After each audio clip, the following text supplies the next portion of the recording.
Good afternoon, everybody. Would you like to take your seats? Fantastic. First of all, I would like to applaud your stamina. It is Friday afternoon. There's so many things you could be doing. You chose to be here. Your commitment is admirable.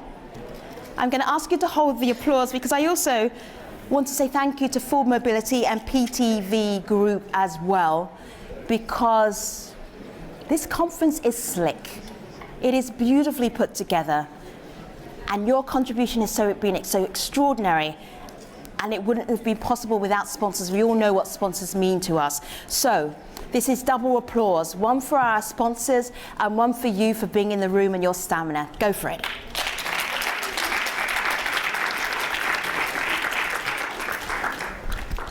Patting yourself on the back. The whole reason we have been here for 2 days is in the title of this plenary: Bold Mobility Reforms to Improve Social and Economic Impact. But we are really going to focus in on those bold mobility reforms. What is happening in different parts of the world? To get us started with a keynote idea, he's really going to mess with the way that we think, and I love that. Mans Lomroth is the advisor at Volvo Research and Education Foundations. Mans, can you walk up here, please? Thank you so much. Excellent. 20 seconds of applause will happen right now.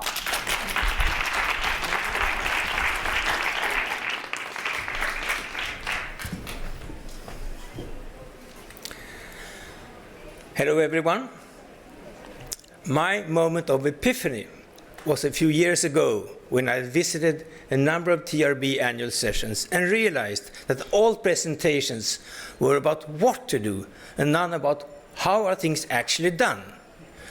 I then happened to run into the by then retired president of TRB and asked him, why is everything about what and nothing about how? And he said, because how is much more difficult than what. How is much more difficult than what. So I'm going to talk about how to make the how visible. This is based on a study that we did for the VREF, 25 metropolitan regions, Western Europe, North America, Australia, BRT in Latin America, India, and Sub-Saharan Africa. Now, common elements in this: always multiple levels of government, always multiple jurisdictions, always multiple and different sources of revenues, always multiple centers of power, always multiple election cycles, never an essential authority. So bold reforms are about governance and politics. Now, two examples. This is the first one. When you look at Canada, Australia, and the US, you see that they have very similar governance structures because it's all based on English legislation from the 18th and 19th century. But the public transport quality differs quite a lot. In Western Europe, on the other hand, have very different governance structures, but the public transport quality is quite similar. So why is this? The answer is politics makes all the difference. Politics makes all the difference. My second case is comparing the San Francisco Bay Area and the Ruhr area.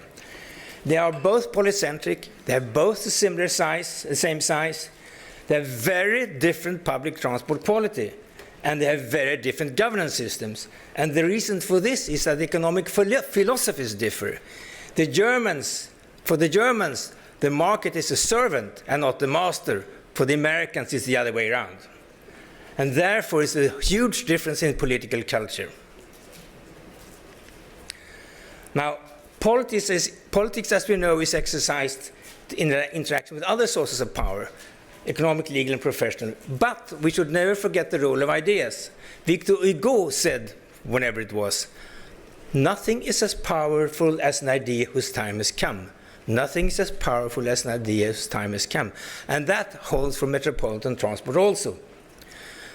Some of these ideas we actually take for granted so much we don't even think about them. We only think about when we see that other people have other ideas. And that's why bold reforms require bold and new ideas. Now, there are three things to be said about politics and governance. The first is that today's governance is always yesterday's politics. TfL, SL in Stockholm, STIF in Paris, MTA in New York, were all political creations, sometimes decades ago. Second, one frequently hears that politics is about winning the next election. Well, it is also about building alliances around ideas that last over several elections, including shifts of majorities. That is what politics is about, serious politics. Governance is about the quality of public institutions. It's also about taxation authority, city autonomy, mayors, and I'll talk about that too, the urban and suburban middle classes. Now, taxation largely defines metropolitan transport governance, but they differ very much between countries. They differ also with respect to the level of government where they're raised. Funding almost always requires multi-level sources, and they nearly always require multi-level agreements. They are very rarely transferable from one country to another. Now, a short comment on mayors and cities in France and the UK. French mayors are powerful. They can raise taxes for public transportation. They have a special system for that. They frequently become government ministers if you look at the structure of French central governments. UK mayors are totally different. They do not have very much power. The London mayor is a difference, which is an important difference. They have very limited taxation authority, and they never become government ministers unless they resign as governments, as mayors, run for parliament, and so on, as Boris Johnson did. But he is the exception. Now, this is a key point. High-quality metropolitan public transport can never be built on low-income users only. Can never be built on low-income users only. Urban and suburban middle classes must be regular users and must share in the financing and must pay the taxes that makes this possible. They must pay the taxes that make this possible. And this is the major difference between the US and Europe, the role of the middle class in paying taxes. So how about transferring successes between countries? Well, Stockholm reorganized its public transport system and made it a regional system in the mid-1960s. It took Oslo and Helsinki 40 years to do the same thing. Copenhagen still hasn't quite made it. Congestion charges in London, in Stockholm, to some extent also in Oslo. We all know about the what's of congestion charges. It is all about the how. It's all about how to do it. We can talk about that later, but it's all about the how, not about the what. Is it possible to transfer the French system of mayors and cities to the UK? I'm saying never. Maybe I should say almost never. Is it possible to transfer the German system to see the market as a servant rather than a master to the US? My guess is never, or perhaps almost never. Taxes, they depend so much on constitutions that they very rarely can be transferred from one country to another. So, when it comes to bold reforms, you should study carefully the what of what others are doing. And you must think very deeply about the how. Think very deeply about the how. You should worry much more about the how than about the what. So, bold reforms for metropolitan public transport needs to build political alliances around ideas that unite interests of urban and suburban, lower and middle classes. Unite interests of the urban and suburban, lower and middle classes. That's the only way to build powerful alliances, and that's the only way to create powerful metropolitan public transport. And these alliances have to be stable over elections and as majorities shift.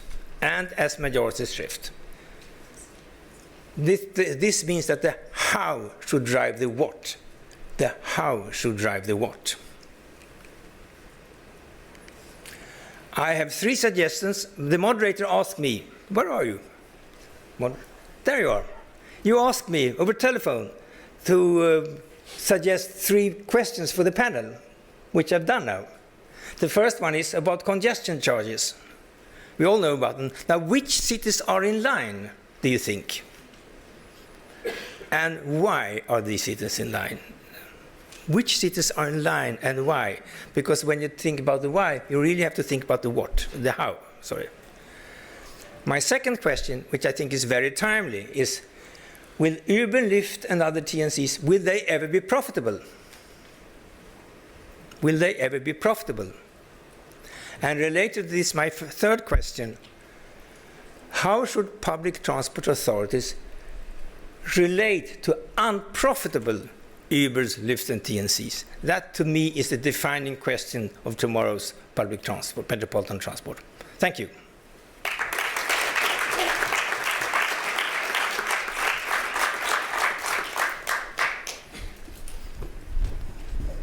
What I am thinking, thank you, Mans. Please stay there for a moment. And I did keep the time. I kept the time. You're fantastic. Yeah. I like you even more than I liked you Before. 15 minutes ago. Possibly. Precisely. All right. I would love some instant feedback on Mans' idea. And you're literally helping me out because I need to get the plenary 5 speakers onto the stage. If you'd like to go to the microphones and just help me out. Instant feedback, reaction. Is he talking something that you can appreciate? Do you have an idea, an example? So you go to the microphone and help me out with that. Plenary 5 speakers, come onto the stage. Thank you so much. First thoughts, first feedback. I know there are giant brains in the audience. Help me out here. There we go. Yes, I see you thinking about going to the microphone, and you are going to go to the microphone any moment now. Mans, you just weren't inspiring. I'm sorry about that. Aha! I guess so. Just takes a little while for those legs to get moving on a Friday afternoon. Thank you. Okay. All Mans. right. I think he's absolutely right. All 3 questions are absolutely valid. Appreciate that. Some very positive feedback. Go ahead. Hello. Go ahead, Steve. Yeah, front microphone. Do the front microphone. There you go. Okay, thank you, Mans. As usual, it was very inspiring. I think the world today is going through many changes, but one of the most critical changes is the fact that it is quite obvious that the urban mobility system goes beyond the urban borders. And this raised a number of new processes of co-decision. And this is, we are in the infant stage of co-decision. And I think everything you have said has a lot to do with this problem. And I think cities and decision makers, they have still a lot to learn about co-decision and how to cope with this co-decision and the electoral periods, which are very short term for co-decision. Should I comment? Please go ahead. Yes, of course, but some have managed better than others. In the Stockholm situation, it started with the city of Stockholm, which was the urban center, which then reorganized the whole region into one new political body where decisions were made. Other cities have made the same thing. So the reason why I call this the metropolitan transport and not urban transport is exactly to underline that the metropolitan transport is about much more than just one city. And cities are metropolitan regions. They are learning about this. They are learning about this.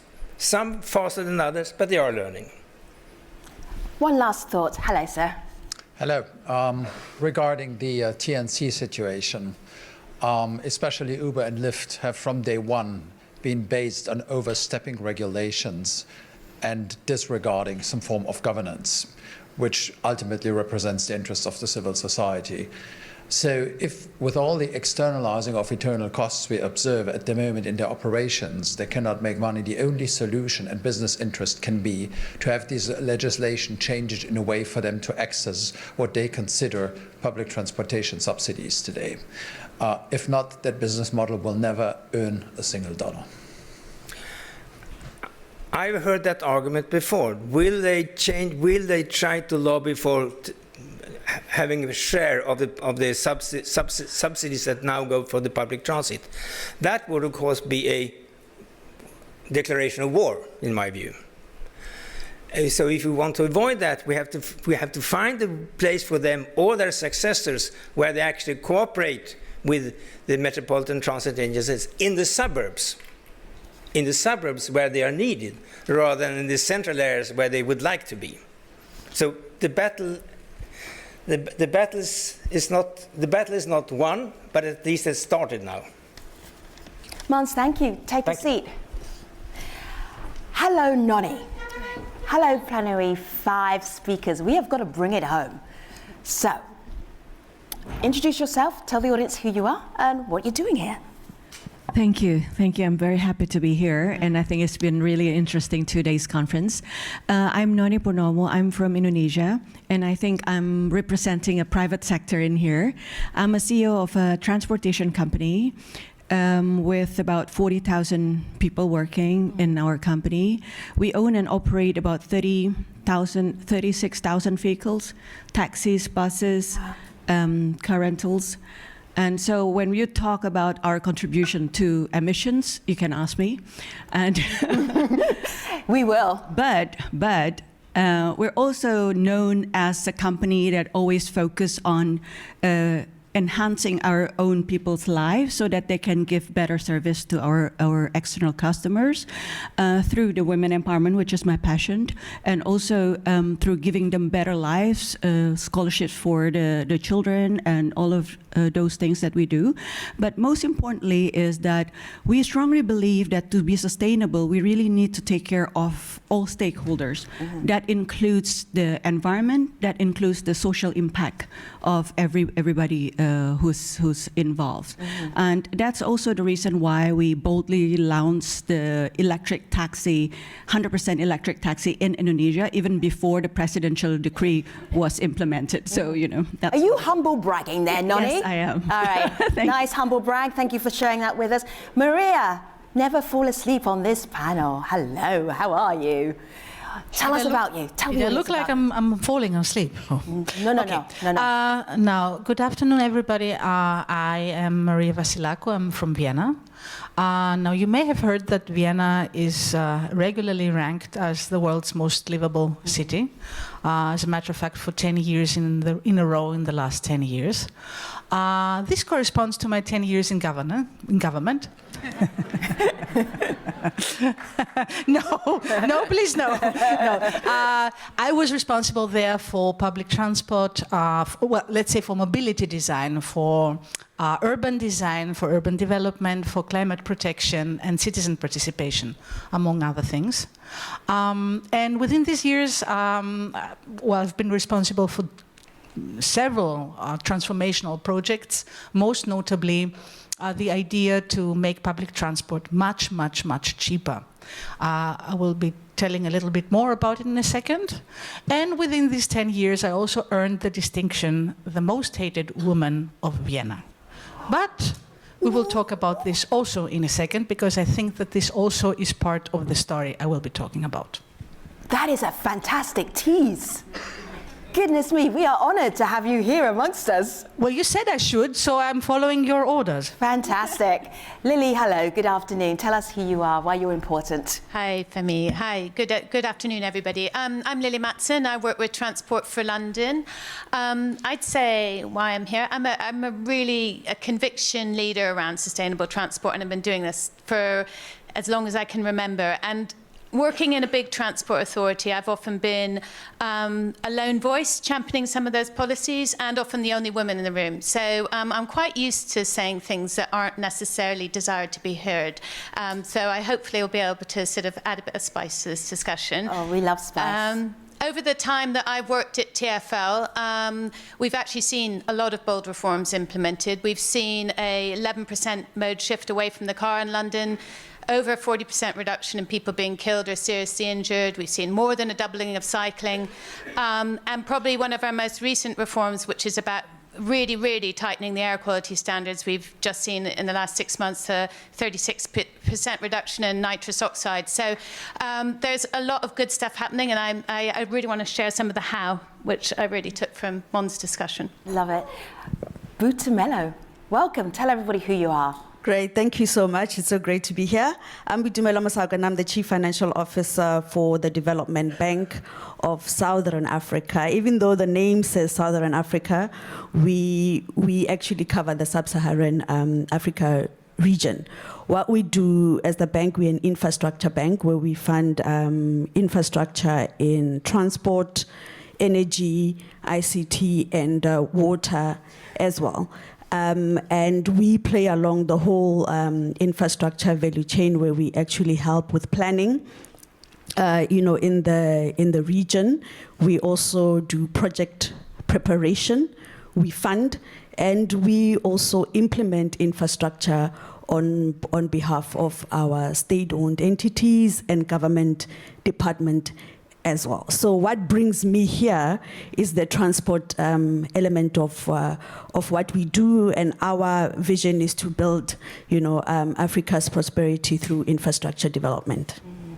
Anytime you feel you want to add something to the conversation, you may have an example, you may have a rebuttal, you may have a question, 2 microphones there. It's the last time they're going to get used in this conference. Make use of them anytime. I cannot resist the most hated woman in Vienna. How did that happen? Well, as a matter of fact, I was responsible for expanding parking space management, which is also one of the most bold measures that we have taken in the last 10 years in combination with making public transport cheaper. Now, clearly, there is an issue of financing there. So what the city earned in addition by expanding parking space management was put into the reform of making public transport cheaper. But I think that it's a story about realizing that when it comes to bold transformational processes within transport, you should not expect that everybody is going to be happy with it and is going to be in favor of it straight from the beginning. And especially if it's about maths, if it's about combining, as you very well said, the interests of lower income classes with middle income class. They do not necessarily, straight from the beginning, realize that what you're going to be doing corresponds to their interests. So it means fierce controversy. And it means the strong will to go through this controversy. And it means also to realize that if people will, let's say, realize what it brings, you have to go through controversy, you have to do it, and after it's done, you will actually earn the kind of recognition that, that would actually belong to whatever you have been doing. Maria, do you mind, because when you say fierce controversy, tell me the worst moment where you were in the middle of something controversial, because we need to be able to imagine what that might be like. We're thinking about bold reforms for mobility. We want there to be an impact on and how people's lives are better. But tell me about the worst moment. Okay. Maybe to make it more understandable, first of all, once again, I'm from Austria, and the German-speaking area has a long tradition of producing cars, right? So it's not only about loving cars, it's not only about mindsets, it's not about the expectation to be able to drive from anywhere to anywhere and to have a parking space in front of your front door. It's about freedom as well. So there's a huge issue that goes there with it. Sometimes I actually feel like cars are like members of the family. And if you start arguing against cars, it's like you would be arguing against the children of people. Anyway, so what happened was that I argued for the pedestrianization of our longest shopping street. And this brought me in the middle of a huge controversy, because the first thing you hear is, you're ruining the city that I love. The second thing you hear is, you're ruining businesses. Nobody's going to come and buy anything here anymore. And the third thing you hear is, you're ruining my freedom. So you may be able to imagine what type of controversy I found myself into. I I ended up once, just to give you an example, we said, of course, we're doing it in a participatory manner, and everybody had the possibility to participate in the design process and so on and so forth. So I was on the street, and I found myself suddenly in the middle of like 1,000 people around me screaming at me simultaneously. So it ended up with me for about 1.5 years, for instance, not being able to use public transport, which was cheaper for everybody, also for me, because I would have to do about 100 discussions, you know, until I arrived. But this is, I know that this part of the story is the most funny one and the most interesting one. It's like a movie. But my point is, regardless what controversy it takes, it's worth it. Because in the end, you end up with a transformed city and with so much better quality of life, and with young families that are happy, and with children that are able to move around freely, and people enjoying outdoor life. And this is actually what we're actually out there to do, right? To make our cities places where people live because they want to and not because they have to.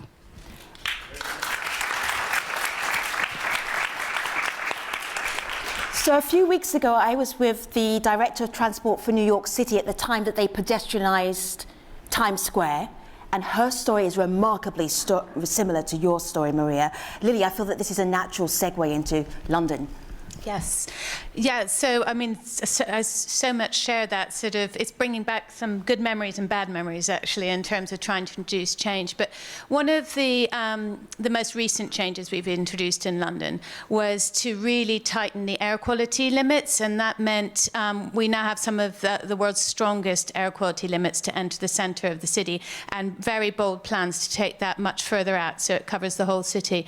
But thinking about the points at the beginning about how this happened, I think it really came with political motivation, because the new mayor started, and he just on day one said, I'm asthmatic. It's not good enough that I'm asthmatic in my own city, and I've become asthmatic because there's too much pollution here. And really it was calling out something that was in plain sight. We as technicians knew there was too much pollution. We knew that there was 9,000 people dying early every year because of it. But it was because he was willing to take that political risk of saying words that we'd never use in press releases, like London's air is toxic, there's a public health crisis. He just stood up and called it out. And once that was out there, there was no going back. The other thing I'd say that I think really moved the thing along was to move it from a really technical debate. We have oodles of evidence about what we need to do, but put it really in the language of people. And we knew that air pollution is stunting children's lungs. We knew that over 400 schools in our areas that daily break the air quality limits. And we just started talking about that. We gave kids backpacks to wear to school that measured the air quality, and we were very public about that. And that's where I think you begin to join all classes in their concern about an issue, because it isn't a middle class or lower class or other class, whatever class you talk about, concern. If you know that you live in London and your children's lungs are being impacted daily, you begin to be able to accept the requirements to take action. That didn't get around the fact that some people hate us. Some industry classes like taxis can be really difficult. And they went through a period where they just blocked all the roads all the time to express their displeasure. But ultimately, you can move forward on it because you've created such a platform that people universally care about that they're willing to accept change. Maria, you're nodding. Articulate your nod. I agree with you, especially on the issue of taxes. It corresponds to my experiences as well. That's all. Taxi owner, hello. Fortunately, it never happened to us, so we don't demonstrate against the government. Should we say yet? No. I think Jakarta has been going through a lot of reformations as well, and they've been building a lot of new pedestrian way, which I think is really, really, really good. And because I think a lot of times taxi is being generalized too much by the experience of the U.S. taxi. basically, right? I mean, fortunately for us in Indonesia, taxi is being considered as a public transport that is still safe and reliable. And for us, what is most important, because we own the taxi, so it's very important for us to have an efficient operation of the taxi. So we need the traffic to be less congested. So when the government built these pedestrian ways, and when the government built a lot more public transport, we hope that the congestion in Jakarta, as the capital city of Indonesia, would be less, and therefore we would be more efficient, because we are profitable and we need to be profitable to be sustainable, and we can only be profitable with this the hit of this new pricing scheme by the online, for example. So we need to operate it as efficient as possible. And that's the reason why we introduced this electric vehicle as well, because operation-wise, it is saving for us. The maintenance is also much less, and the usage of the petrol is 35% less than the gasoline, the electricity usage. So for us, we need to find a way how to support the government to try to clear up the traffic, and it is very important. Can I just ask a quick question? Did you get any help from the government with shifting to some electric taxis, or was that just your own business decision? There's no government here, right? No, the government is not in the room. So You can trust us. Yes. No. It was our own initiatives. It took us 2 years from the time. Okay, we heard the president wanted to have these initiatives. So from that day on, so we were really focused on introducing the electric vehicle as our taxi, because I have 3 children, and my children's lungs are affected. So we very much want to contribute in this. And because we own the vehicle, so that's why we can change it. And so we have that control.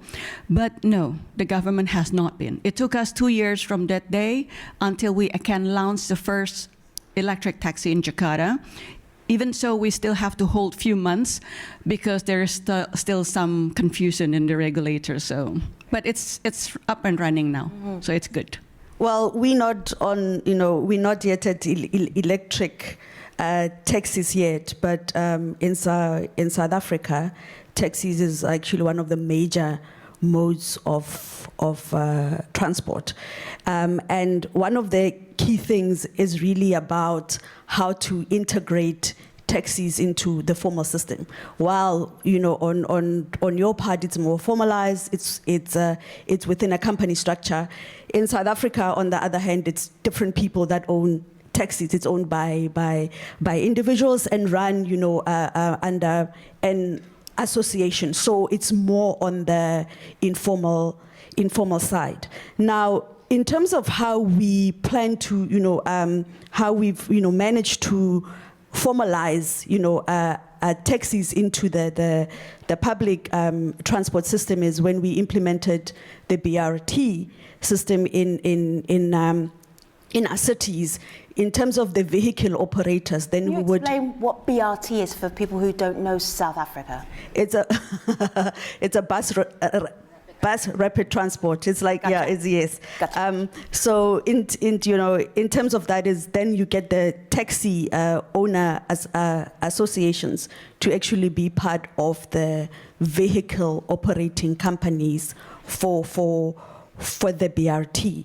Now, in addition to that, South Africa, just a bit of background, is a very, it was a very segregated country in a sense that people generally live very far from where they work. So one of the reforms that we had to do as a country in the last few years was to make sure that we actually have a roads program. So we upgraded all our national roads, and we also upgraded roads in the townships. That's the outskirts of the cities. And the national roads made it easy from an accessibility perspective for people in the city and also people coming into the city. And it also improved tourism in that respect. The second thing was the fast train. There's a lot of congestion that actually happens between Johannesburg and Pretoria. A lot of people live in Pretoria and work in Johannesburg, So we then did a... So just for people who don't know geography, so Pretoria is the capital Yes. of South Africa. Johannesburg is about, if you were driving... About 50 kilometers. Yeah, like, so depending on the traffic, it would take at least half an hour to get between... No, it's in traffic, it's about 2 hours. Oh, I must have been driving at a really good time then. Yes, you were driving at a really good time, because it from Pretoria to Johannesburg, it takes you 2 hours in traffic, and it can be more. Yeah. And that's why... But it's not that far away in terms of distance. It's pretty close. Yeah, but it's just the conjunction to actually move the people. Yeah. Now, with the Gau train, it's called the Gau train, and the target was to actually launch it before the World Cup in 2010. Which we successfully did. I think on the 8th of June 2010, it actually started operating. It's about an 80-kilometer rail between Johannesburg, Pretoria, and the airport. We should just take a moment to celebrate the Gau train. It is the most beautiful thing. It's from the airport, you can get on at the airport, you can get off where different hotels are, it takes you in different places, and it looks, the first time I saw it, I thought I was in a science fiction movie. And the airport in Johannesburg is already gorgeous, right? You go into that airport and it challenges anybody who had any stereotypes of what it meant to be on the African continent. Yes. Because you're in a first-class airport, it doesn't matter where in the world you are, and then to have this beautiful, sleek train. I was like, am I in New York? Am I in London? No, I'm in South Africa. Whoa, it's amazing. Explain to our audience what that took, because I think if you hadn't had the World Cup coming to South Africa, if you didn't want to show off in front of the world, we would not have the Gau train today. But you see, what is key is what he presented on earlier. Yeah. Politics. And there was a huge political will around the Gau train, even though it was done at the provincial level, because we have what we call provinces, states. They can call states, but we call them provinces. And Gauteng is a province, and the train is actually named after the province, the Gau train. Yeah. And it actually took a lot of political will, and it was a really an effort, between government and the private sector. So the cooperation between the private sector and government actually made it possible. In terms of the operation, it's actually run as a PPP. So it's not just government on its own; it's government working together with the private sector. See, what I love about what Maria is doing, Maria, I want you to talk about this a little bit more, is you're lowering the fares for public transport. The Gau train is gorgeous, but not everybody can afford to travel on it, so they're still going in their little tuk-tuks, their little buses, they're still choking out fuel into the atmosphere. It's still, there's a difference of who can travel on the Gau train and who still has to go in mass public transport that may not be the safest. Yeah, I mean, that is a big criticism, and it's a valid one, is it? Yes, it's definitely a valid one. I was actually having a conversation with with my boss, and I was sitting there, and I was saying to him, every time I travel in the Gau train, my desire is, I wish this was the standard for every South African to be able to get on that fantastic transport. Yes. Nairobi also has the same thing, has this beautiful train that goes all the way to Mombasa at the beach, and it's gorgeous. But who can afford to travel on that train? Muns, how are we doing so far in this conversation? Where do you want us to go to next? I would like to talk about the difficult questions, again, about the how, and about political opposition and how to overcome it, if it's possible. I think Maria's point about the parking is a very good one. So I'd like to bring up every transport economist in the world, I think, would say, congestion charge is a solution to, if not everything, at least quite a lot. So why is this so difficult? And I think the London experience is clear why it worked. It worked because congestion charges was on the first mayor's election platform, Ken Livingstone's platform. He said, I'm going to do it, and he got elected, then he did it. The Stockholm case is much, much worse. And it's very much closer to Maria, because it was a huge opposition to congestion charges in Stockholm. If we had had a referendum before having congestion charges, they would have lost 80–90%. But since they had an experiment first, and people then experienced it, and then stopped the experiments, and then had the referendum, then, to everyone's surprise, 55% voted in favor. And across all income groups. Across all income groups. So it was not at all so that the low-income people voted against. On the contrary, they were in favor, and so were, in fact, the middle class and the upper middle class, because they didn't realize beforehand the effect it would have. And the effect it had was reduced traffic into the city of Stockholm by 25%. So And no one could have guessed that. so it's the politics you want us to focus on. I think people who work on urban transport, they might need to think much more careful about politics. All right, I know you all have a take on this, and I even love that Nonny was like, is there any government in the room? I mean, that is a reference to politics if ever I heard one. Let's go down the line. I know you've all got something to say. Go ahead. I would like to add to this that I think that it is very important to encourage exchange between cities and people in government between cities, because as we were talking about it before, in our case in Vienna, we learned a lot from Stockholm. When we found ourselves in the hugest controversy amidst this pedestrianization project that I was talking about before, I met my colleague from Stockholm, and he told me the story of how Stockholm had people experience the congestion charge and then had the referendum if it should be kept or not. So I tested exactly the same thing in Vienna, with exactly the same results. Everybody was against it. Then we tried it for a year, almost, for 9 months. Then we had the referendum, and the referendum was positive by 53%. So we were able to rebuild the street and transform, actually, one large central part of Vienna around this project. So it makes sense a lot to talk to each other and talk to each other deeply about the details of how to go about these things.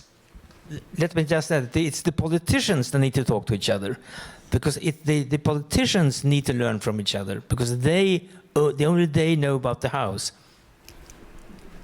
I mean, on the congestion charges, I think, you know, as Africa, we need to lay claim on some of those charges. I mean, we contribute less than 4% to emission gases, but yet from an impact perspective, we are really feeling it when you see the floods currently happening on the continent and the drought. So I'm really looking forward to the developed cities paying these charges. But, you know, maybe on a lighter note, you know, in terms of where we are not at congestion charges yet. It's really all about accessibility and sustainable mobility. The opportunity that we have as a country is that we don't have, you know, we have the opportunity to leapfrog in terms of how we look at sustainable mobility as a country. And one of the things that we're actually doing now is, together with Some for All and the World Bank, we're actually gonna apply the global roadmap for action. And South Africa is the first country that will be doing that assessment, you know, to then say, how do we actually, you know, as we plan for our infrastructure rollout, to then how do we use that to be able to integrate our transport systems better to ensure, you know, universal access, safety, you know, green, and more efficiency for their country.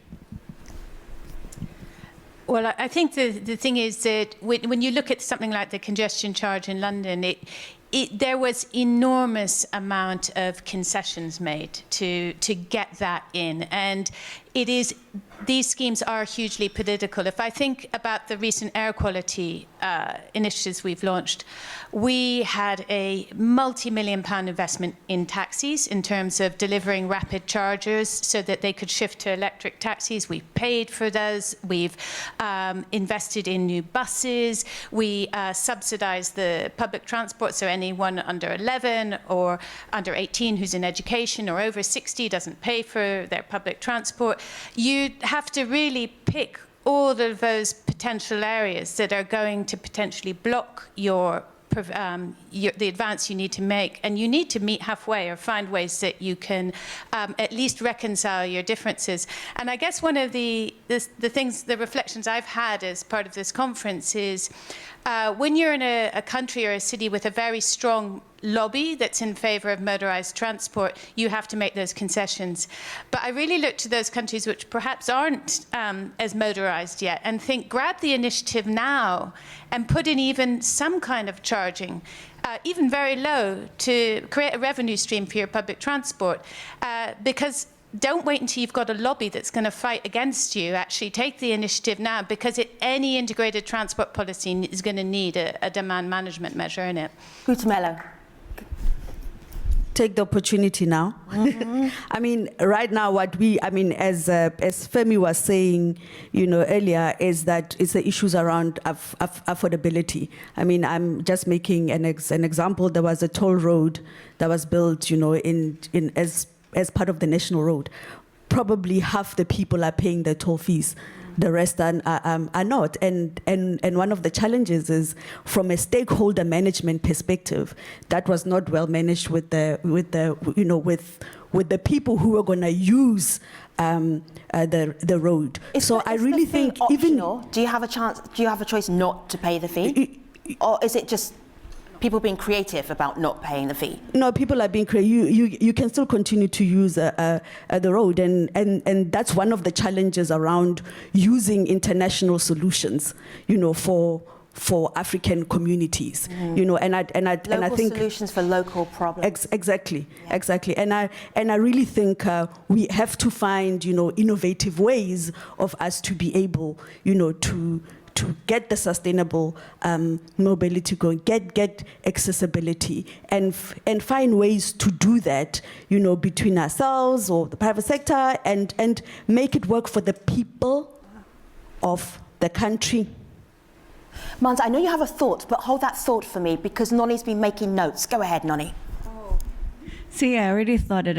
Noni's been making notes like this, because she thought I couldn't see that. But I can see everything, Noni. No, I like the integration part. I think that's what's important. And yes, politics has a lot to do with this, and that's the reason why I think from private sector we like to get more involved, because we just had this discussion earlier about who should lead the job of this integration. As simple as what's important, because I'm also the president for ITS. It is an organization, Intelligent Transportation System.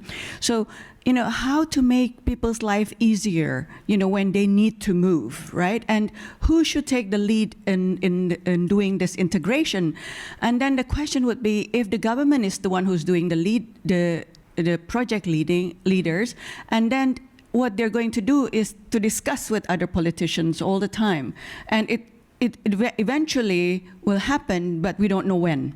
If the private sector is the one who's taking the lead, then it is sort of like difficult to cut the ego of the other companies. Who's going to get the data? Who's going to lead this? And there's always this dilemmas, and that's why we're thinking of maybe an organization that consists of government and private sector can just sit down together and start discussing about this. And this is how this is how we work together with the Jakarta government now to enhance this more low emission zone, which is going to be implemented soon as a pilot project, and then it's going to spread it over. So I think the integration between private, government and scholars are very important, because we cannot just leave it to private, we cannot just leave it to the education and or the politicians, because it's not going to be implemented. Well, I think we're talking about two things at the same time. And one thing is, how do we create fast and affordable connections from people who are traveling from sub-rural areas, for instance, or suburban areas, towards city centers, in order to have access to employment. And the second issue we're talking about is, how do we reduce congestion within the core of cities, which are two different stories, clearly. Mm-hmm. I think in the first case, it's about providing people with alternatives that are affordable. And we're talking about people that are car dependent right now. So once again, learning from Stockholm, which has been a very, very good example for me in all the years. What Stockholm did was, before they actually introduced the congestion charge, they invested, please correct me, Mats, if I'm not saying that right, very intensely in densifying public transport within the region. They did this for several years, and once they got sure that people have alternatives, then they introduced the congestion charge and actually kind of refinanced public transport connections that they had already introduced via the returns from the congestion charge. So first you have to provide the alternatives, then you have to make sure that you have fixed prices that people can afford, and then you can introduce the congestion charge. So this is one thing. And the second thing, when it comes to reducing congestion within the cores of cities, then, to be honest, I think it's about walking. Because we all know the figures. We know that about at least 10 to 15% of all everyday trips done within cities are closer than 1,000 meters. And it's about 40% also of all everyday trips done within the cores of cities that are less than approximately 4 kilometers. So, come to think about it, there's a huge potential to take people out of their cars and onto their feet.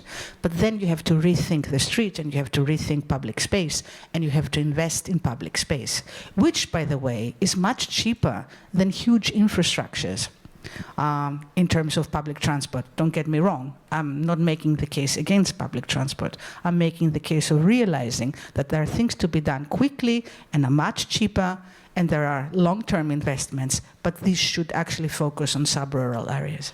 Lily, let me just give this quote to the audience before you go ahead.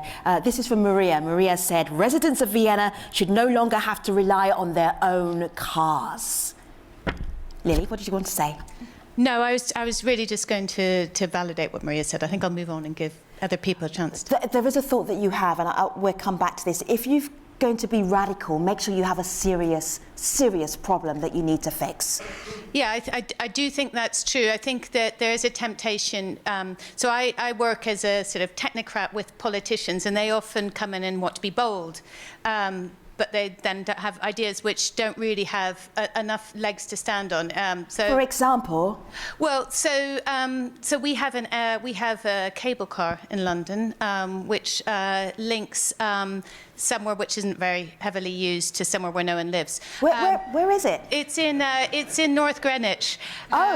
And it was part of the Olympic investment, but it's quite fun to go on. But it never actually really works as a public transport connection. It's a real example of thinking this is definitely what we need without actually having a proper reason or a problem that you're trying to fix. And I just think when you're trying to do anything really difficult, like charging or asking people to change their transport behavior, politicians are only going to stand up if they know that it's something that people are ultimately going to care about. And so it's not good enough just having sort of evidence which, as an officer, makes sense to me, but has no political resonance.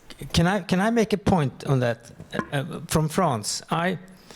I used to know a professor of transport economics in the University of Lyon. He told me that a number of years ago, the then mayor of Lyon came to the university and said, I want to build a tramway in Lyon. And all the transport economists said that was the most stupid idea that they ever heard of, because they made calculations on investments and operating costs per passenger and all that, and said he should have buses instead. But the mayor, and then the professor said, but luckily, he said, luckily, the mayor didn't listen to us.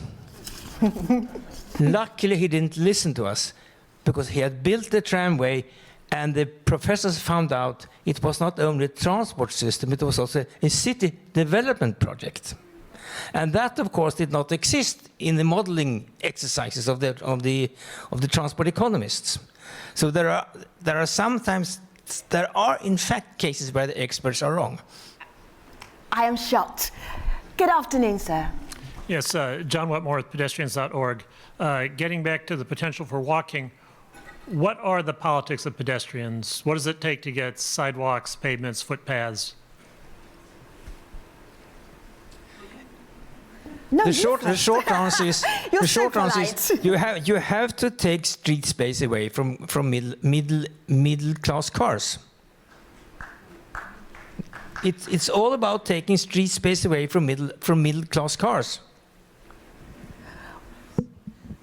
And I think it's about realizing that space is a limited edition, to put it this way, within cities. So it's about reallocating space for other uses.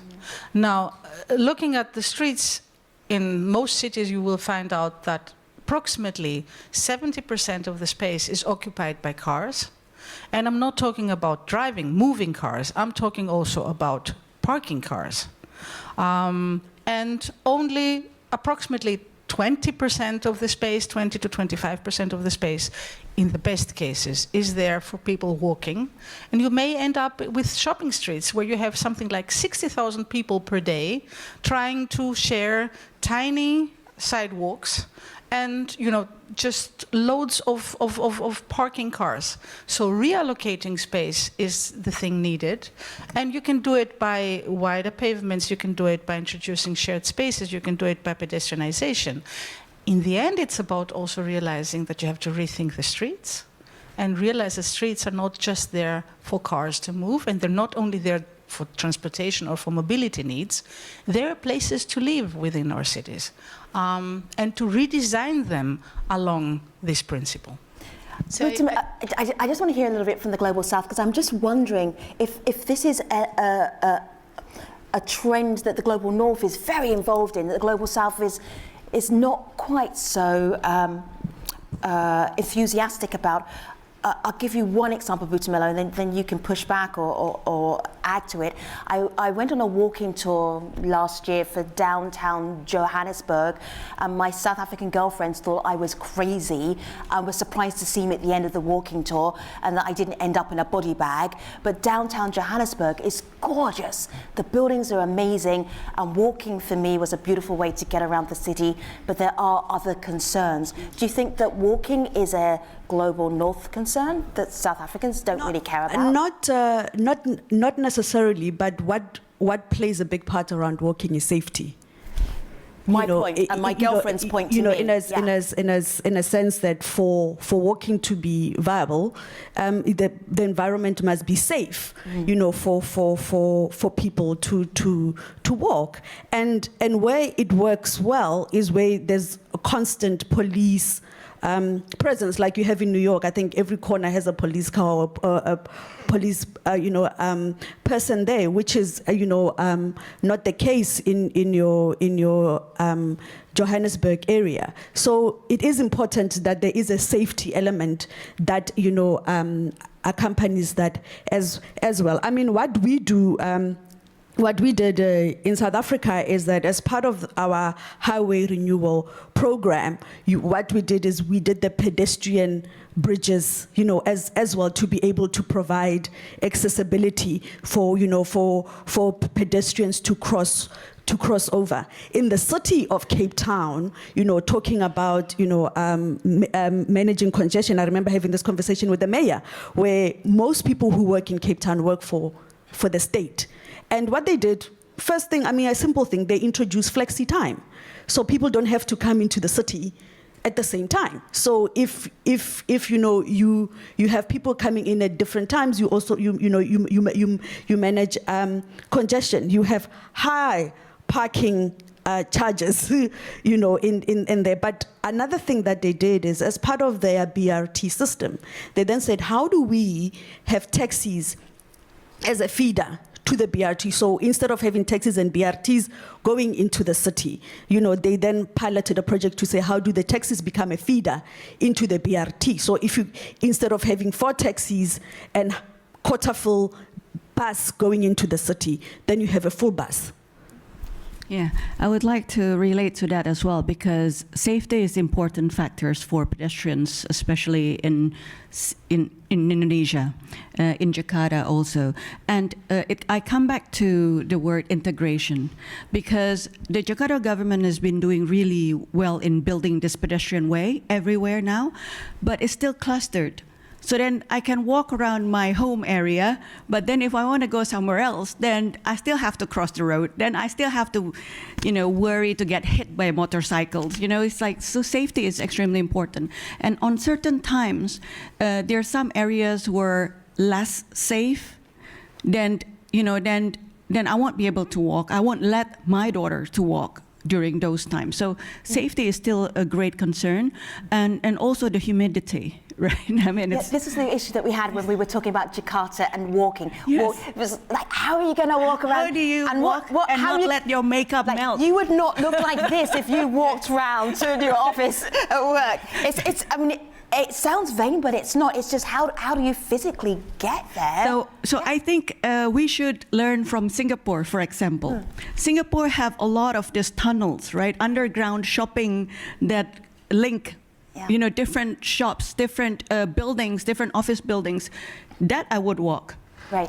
So I think, it's beyond just building pedestrian. It's really the integration, the city planning, and hopefully with our new capital, they're going to start doing it that way, the integrated city planning. Lily, I'm going to ask you to be brief because we have a whole line of people wanting to talk to all of you. That's okay. We'll pass on. No, go. Don't tease us now with a microphone.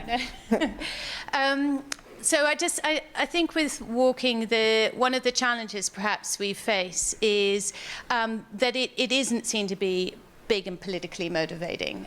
So if I think about different mayors I've worked with, cycling has always been something they could get excited about. It's very, you can cut ribbons on new cycleways, but the walking, which is really at the heart of making the city work. I remember once sort of proposing that we do a walking action plan, and they were like, what are we going to do next? A breathing action plan. And literally that was the sort of response. Now, we move well beyond that, but I think there is an issue that it can often seem lots of small and seemingly insignificant changes, which are absolutely vital to making the city work, are hard to make politically attractive. Hello. Bold reforms, and informality. And what a treat to have that panel, so I can pick your brain to help me do my job. It seems like we agree in many of these reforms. Is the way to go, greening, the congestion charges, and so. And you will think, for instance, that modernizing fleet or making some of the changes is a no-brainer. But we have something in between, that even if the users agree on the benefits, even if the private sector in general agreed, and the government obviously there, we have a middle element there that is the labor, the organized labor that could be informal or formal. In few cases, in the trucking industry that is highly fragmented and informal, these organizations, so-called mafias, right, are there in the middle. Everybody wins except them. In case of organized labor, we cannot forget the experience that Paris is going through these days. Can I ask you, because we're going to be pushed for time, and these are fantastic speakers. So what is the question? The question is literally, how can you guide us to deal with that how? The how of organized labor as a hurdle for implementing reforms. Thank you so much. Who wants to take that? I think when you look at South Africa and the taxi industry being informal and also taken as a bit of a mafia thing as well, in a sense that when they're not engaged, when you find that people shoot each other for taxi routes.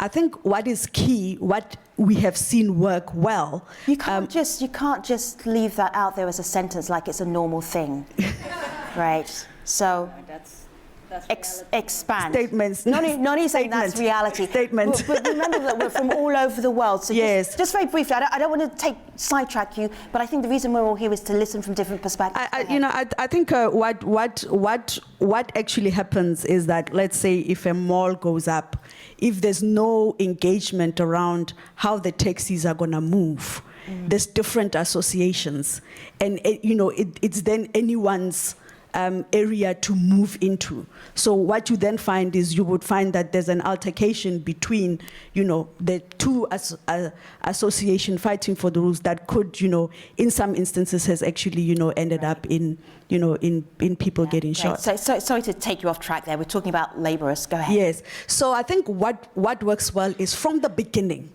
at the planning stages of whatever reform that has to be taken on, what we've seen is when you engage with the associations, when you engage with the organized labor, so that they are part of the solution. So when they are part of the solution and they feel that they're part of the solution and they engage with, then it makes the process much, much easier. And we have seen that work well. I have only two very brief points to make. I think the first thing is, when dealing with labor, it's about giving something first and then taking something away, and not the other way around. Now, I think what to make out of it. Whenever you transform something, whenever you have a bold reform, it's about first producing and delivering alternatives, and of course, involving unions, for instance, in this process, and then in an agreed way proceed to take something away, whatever this is. This means to implement measures that are not so favorable to them in the first place. And then the second point I would like to make is anybody here from Medellin? Okay, yes. So I would suggest that you talk to this guy, because if there is if there's one place on earth that actually has demonstrated how to go about dealing with informal structures in a very successful way and turning a city that was supposed to be the most dangerous, that was one of the most dangerous places on earth, into the so-called miracle of Medellin within 30 years. It's about commitment, it's about creating connections, it's about producing alternatives and giving them to people. And it's about giving people a chance to get out of the influence of informal employment by giving them affordable and easy access to real employment. But that's another story. Maria, where was he? Where is he? Yeah, but where? Could you, I'm sorry, but could you just stand up so that everybody sees you? Okay. Okay, you have a job to do later. Okay, thank you. All right, hello. I am going to ask you, because we were in the last little bit of this plenary, really succinct questions so that we can actually get some great answers. Go ahead. Right. I just want to relate the previous question and Noni's nice introduction on motorbikes and the challenges associated to motorbikes on safety and other broader issues on congestion. What is it that we should look at policy options on how to regulate this upcoming trend of motorbikes as delivery and as taxi services? Should we regulate them? Should we create a regulation for platforms using motorbikes like Gojek? Or should we just have another approach, like maybe move them to another sector? Thank you. Noni, you start. No, you go first. It's a policy thing, right? Oh, hang on. Noni says it's a policy thing. So you're handing it over to Lily. All right, Okay, go ahead. so I'll be frank, we have a problem with motorbike safety in London. It is the most risky way to travel. And so that's a horrible dilemma, because they're also quite an efficient use of road space. So we would like to work with, and we do work with these companies, delivery companies, app-based companies, to try to train their drivers, require higher standards of safety. We definitely haven't solved that. And one of the issues is that we need to find new ways of working with a community of users which we don't, as a transport body, necessarily have really good connections with. So there is, for us, a real issue around motorcycle safety, and it's one I'm looking for solutions on. Hello. Good afternoon. I'd like to challenge us to think a little bit more broadly about socializing some of this. And I'll take us back a little bit to that idea of walking or cycling. If I walk to work, and I walk very quickly, or if I ride my bike very quickly, I get to work and my coworkers are not really going to want to sit around me. So, we've been talking a lot about the public facilities, but what about the rest of the facilities to make it palatable for me to get to work without having to necessarily carry my clothes with me every day, to be able to shower once I get there, those kinds of facilities, particularly when office spaces are often shifting towards open space, hot desking, where you don't necessarily have much space to store things, et cetera, et cetera. I wonder if you can comment a little bit about that broader socialization so that we're thinking about this from the whole perspective and not just from the public space perspective. Well, just also a brief comment on that. I think it's about focusing on cooperation and partnerships with companies. And this, for instance, is something that has been practiced a lot in Copenhagen, in Berlin, in Vienna, as a matter of fact. There's a piece of governance to that. For instance, we have an agency in Vienna that is focusing on cycling and walking. And part of what they've been doing is to work together actually with the Chamber of Labor and with companies individually in order to encourage them to introduce spaces where people can store clothes, take a shower, and so on and so forth. But since I'm focused and fixed on public space, I have to say that greening public space and providing drinking water and facilities to sit, like seating along the way, may also be a very good idea, so that people are encouraged to walk and maybe arrive at work without sweating everywhere. I'd just add that I think there's a role for the development community, which we haven't necessarily highlighted in terms of the facilities that they provide in new buildings. We have quite strong regulations over new developments. So developments in London have to provide cycle storage. They have to provide these kind of provisions, or they won't get permission to build. Now, not everybody has quite those levers, but there is a dialogue with the development community about the kinds of buildings and the transport options they're building into their buildings from the outset. Hello, sir. Hi, just a quick clarification and a quick question. We don't have police on every corner in New York City, but we do have nail salons and overpriced coffee shops. Different. Thank you for that in-depth contribution, sir. I just wanted to clarify that. I always feel like I'm there right now. Here's my question. Congestion pricing is really an awful and terribly non-descriptive term for what it actually is, that doesn't convey a benefit, that describes what the possibilities are and how it'll help cities and residents. Isn't there a better term that creates a sense of incentive and positivity about that might help shift the public perception of that policy, that might actually allow us to implement those policies in this pricing? It's sort of a challenge to the panel. I couldn't agree more, and it doesn't even reduce congestion in London, actually.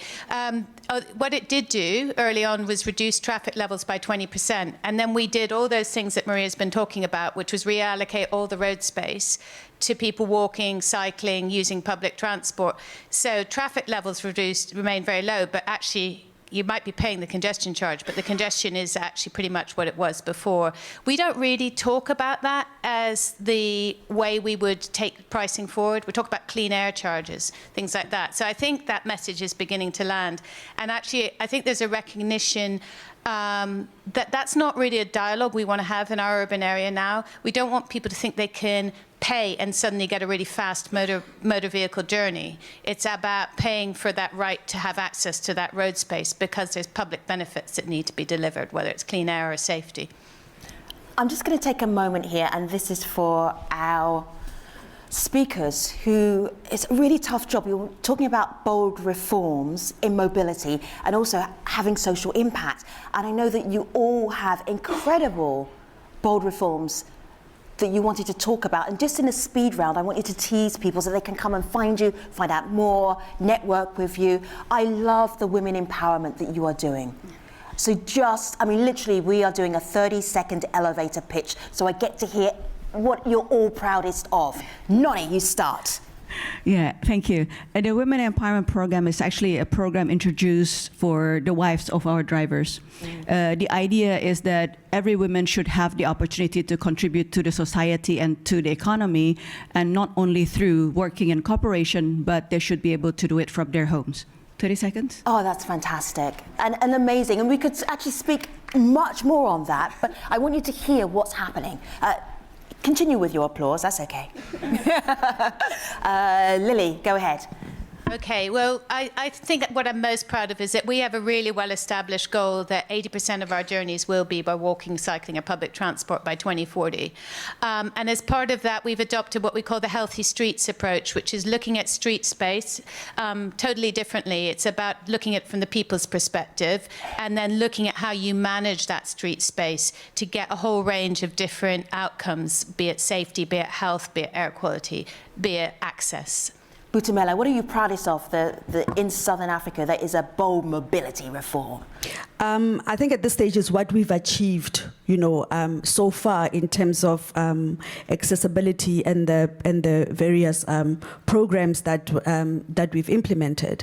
What is key now is in terms of our net map, our national map 2050 for transport, is the opportunity now is making it more integrated for efficiency. So back in 2012, instead of making public transport more expensive, as the public transport company wanted, we made the annual card cheaper. So it's now €365 for €1 per day. You can go anywhere you want in Vienna using public transport.